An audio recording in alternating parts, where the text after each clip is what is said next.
Mas, de fato, a gente vê aí varejistas, operadoras de telecom, empresas de educação, de saúde, embutindo serviços e produtos financeiros em suas plataformas digitais, né? Agora é com você, Fred. O que você acha que vai mudar e já está mudando, na verdade, com a chegada desses novos players? O que muda para o consumidor, para o mercado, para a indústria como um todo? Muito bom. Tem uma pergunta, eu tenho uma resposta baseada numa pergunta aqui, Danilo, que eu vou me dar o direito de fazer para todo mundo, né? Alguém sabia que um dos maiores desejos de uma revendedora de cosmético é reformar o banheiro da sua casa?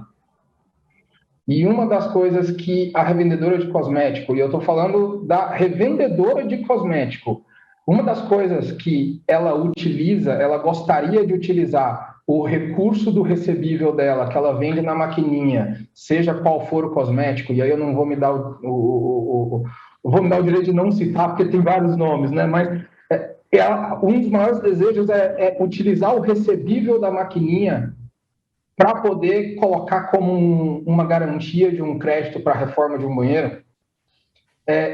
Esse tipo de pergunta, esse tipo de conhecimento só é possível quando a gente pega uma empresa cujo core business é revender cosmético porta em porta, a gente coloca um embedded finance dentro dessa empresa para poder atender a clientela, para poder atender o balcão dessa empresa, que no final do dia são essas revendedoras de cosmético, e você começa a entender que finanças não somente faz parte da vida dela, como é um desejo da vida dessa pessoa, que muitas das vezes até o momento ela era não bancarizada, né?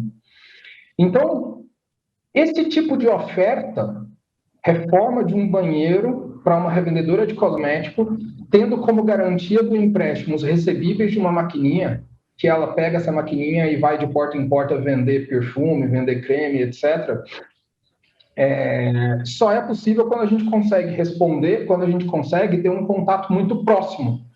E, para mim, o que mais está mudando com o Embedded Finance é a capacidade de empresas cujo core business não tem absolutamente nada a ver com finanças entrar na vida dos usuários e começar a entender o usuário do ponto de vista não do core business, mas do ponto de vista de finanças. E mais inteligente ainda é ter a sacada, é ter o pulo de como unir o desejo relacionado a finanças daquela clientela, daquele balcão, com o core business. Então, nesse exemplo que eu estou dando da revendedora de cosmético, o core business está aqui na maquininha, certo? Entrega uma maquininha na mão da pessoa, a pessoa vai lá, vende um perfume, vende um cosmético, vende lá seja o que for, e esse recebível é dado como garantia de um crédito. Esse pulo gera switching cost. Switching cost é a incapacidade, né, natural de um agente mudar de um determinado custo que ele tem hoje para um outro custo por conta de travas, né? Então, por exemplo, você vai acabar vendendo, dado que você colocou como garantia os seus recebíveis, você vai continuar vendendo aquele cosmético, ou você vai continuar vendendo alguma coisa naquela maquininha, né? Então, você aumenta o switching cost, você aumenta a aderência daquela pessoa ao seu produto, porque aquela pessoa, para poder continuar vendendo, vai continuar comprando o cosmético daquela empresa. Então, enfim, estou usando um exemplo, mas a gente pode ir para outros. Nós temos parceiros nossos aqui que são transportadoras de caminhão. A transportadora de caminhão, a transportadora não, né? O transportador, o motorista de caminhão, um dos maiores desejos dele era poder distribuir parte do frete que ele recebe de maneira instantânea para casa, para a família.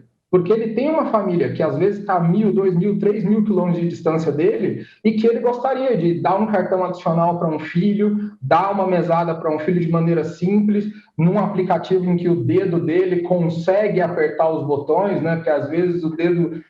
A gente está falando de pessoas que muitas das vezes têm dificuldades aqui com relação a analfabetismo funcional e tudo mais. Então, enfim... Para mim é isso, Danilo. Para mim é isso, Bruno, Curti. É a gente conseguir encaixar finanças na vida de pessoas que antes viam finanças como algo completamente exógeno, como algo que era um anseio do futuro, entendeu? E você encaixa isso na vida atual da pessoa. Ele recebe, aquele motorista recebe frete há anos, vai continuar recebendo frete por vários anos seguintes. Agora cai numa conta que ele consegue automaticamente fazer o que ele precisa fazer, levar dinheiro para a família, levar dinheiro para os filhos, pagar alguma coisa que ele precisa pagar na hora e por aí vai. Nos últimos meses, né, principalmente nessa onda de embedded finance, a gente viu algumas operações, né, a AMI comprou a Bit Capital, depois a Nexus, o Magalu comprou a Hub Fintech e a Via fez também ali uma aquisição, não me lembro qual, você vai me recordar, porque você é melhor com essas coisas, mas eu queria entender, assim, quais são os impactos dessas operações, o que elas vão gerar para o mercado, para o ecossistema financeiro ao longo do tempo, além das próprias empresas, obviamente, né, em ter suas infraestruturas de Bank as a Service dentro de casa, né?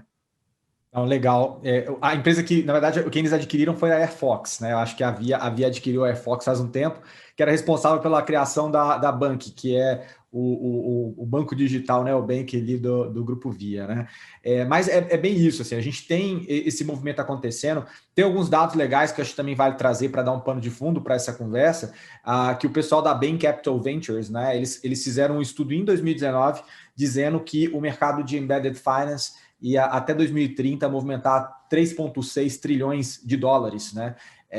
E assim, parece que até eles estão revendo, porque essa cifra está inclusive conservadora, levando em conta o que a gente está vendo desse mercado, tá? Assim, a velocidade, quando você vê que lá fora grandes players como o próprio Walmart criaram todo um braço específico, contrataram gente do Goldman Sachs para poder trabalhar lá, para poder tocar a área, então priorizando de fato algo que, para algumas instituições, está sendo de fato considerado como como a gente chama de uma low hanging fruit, né? Que é uma fruta que está fácil ali de pegar, você coloca uma possibilidade de distribuir produtos financeiros e adiciona mais uma linha financeira ali para a tua companhia, né? E outras com planos realmente mais profundos em relação a como lidar com isso, né? E você citou os exemplos de algumas instituições aqui no Brasil que estão resolvendo trazer isso para dentro de casa.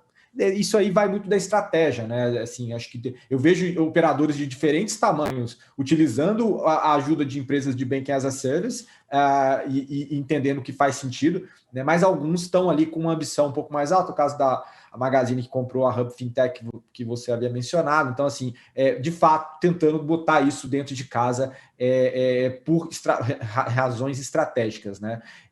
Mas, assim, o importante que a gente tem que tirar, acho que o Kurt falou e o Fred falaram de coisas muito, muito interessantes, de você começar a ter uma multiplicidade de realidades que a gente consegue abarcar quando a gente vê uma realidade, quando a gente começa a ter players de diferentes setores podendo estar mais próximos ali da vida de um usuário, né? Então, assim, seja a questão da revendedora de cosméticos que o Fred falou, enfim, a gente tem várias realidades nesse sentido, né? E eu acho interessante a gente começar a prestar atenção que o banco do futuro, de certa forma, olhando também para o lado do banco, né?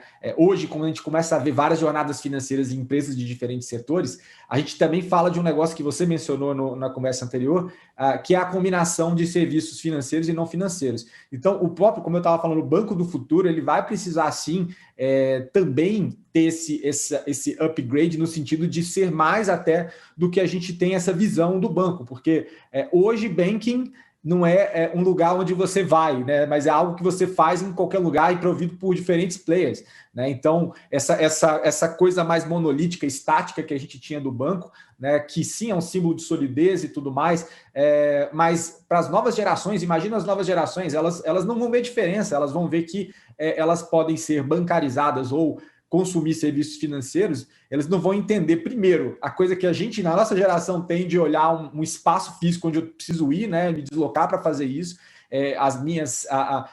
suprir minhas necessidades financeiras ou resolver meus problemas financeiros, eles já não vão ter essa imagem. E cada vez mais, quando a gente olha para o lado de Embedded Finance, a gente vê a capacidade desses players não entregarem só o serviço financeiro, que no final do dia acaba se tornando até comoditizado, mas sim uma próxima milha em termos de experiência, novas possibilidades também de soluções que façam sentido. Então, a gente vê realidades, por exemplo, de instituições, inclusive neobanks que a gente vê sendo criado lá fora, que conseguem também suprir necessidades de um público, de um nicho específico. Então, se você olha, por exemplo, uma solução, como o Fred falou, para caminhoneiro, né? A partir do momento que ela começa, além de desenhar produtos e soluções que fazem sentido para a jornada daquele usuário, né? E também conseguem conectar descontos que façam sentido, outros provedores de serviços que se encaixam dentro da realidade daquele usuário, né? A coisa vai ficando mais interessante e vai estimulando com que esse cara, de fato, fique com esse provedor, porque ele está conseguindo encontrar não só as respostas financeiras óbvias, que ele poderia encontrar, inclusive, em outros lugares, mas sim respostas para outros desafios e outras perguntas que ele tem na sua rotina, no seu cotidiano. Então, a gente tem bastante desse novo mundo para poder vislumbrar, e as instituições tradicionais também, aos poucos, estão se tocando disso, adicionando desde marketplaces ali à tua realidade, a várias outras soluções não financeiras para poder trazer esse cliente para próximo de si, né?